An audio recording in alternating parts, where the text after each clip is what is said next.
Okay, now we're moving on to a beautiful dance that comes from Austria. It's called the slow waltz, or just the waltz. And the waltz has a character of real elegance, and there's something called rise and fall that we'll mention too. There's an up and down feeling with the waltz, and it's just ecstatic feeling when you are in partnership with someone that you enjoy dancing with. So here we are with a waltz, which has a different frame. And for me, I always emphasize the frame because I think that's kind of the most important thing with a dance connection. So here with the waltz, we're going to be a bit bigger, and we're going to be up here, unlike the swing. We're going to be up here, and this hand, these two hands come in between us, not here and not here, in between us and about the height of the follower's eyes. And this dance has what we call tracks. So I'm going to be on the outside track here, then Sherry's going to be in between my feet, and then I'm going to be in between her feet, and then she's going to be on the outside here. So that what happens is that we never run into each other if we keep this position. And one way to keep this position is to keep our heads looking over our partner's shoulder rather than in the middle. Because as soon as the head moves to the middle, usually we end up right across from each other, and we tend to step on each other's toes then.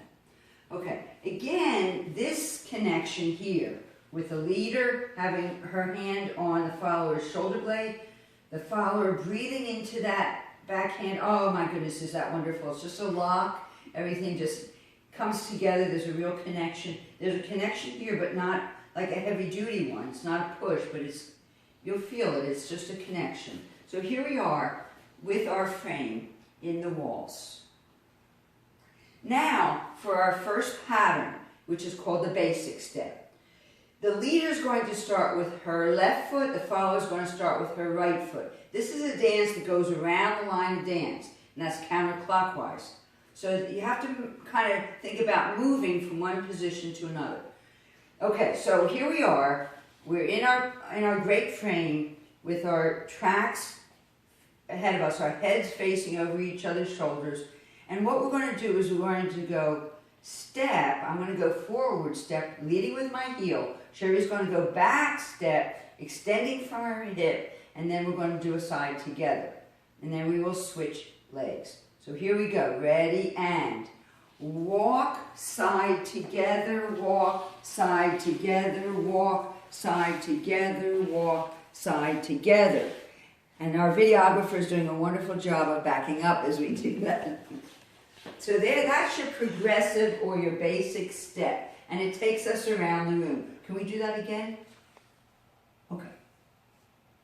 So we'll do that one more time. We're checking our frame always before we begin our dance. And we're not going to look at each other, as tempting as that is. So we're going to start again. Leader's going to start with her heel. Follower's going to start with extending at the hip. Ready, and walk, side together, walk, side together.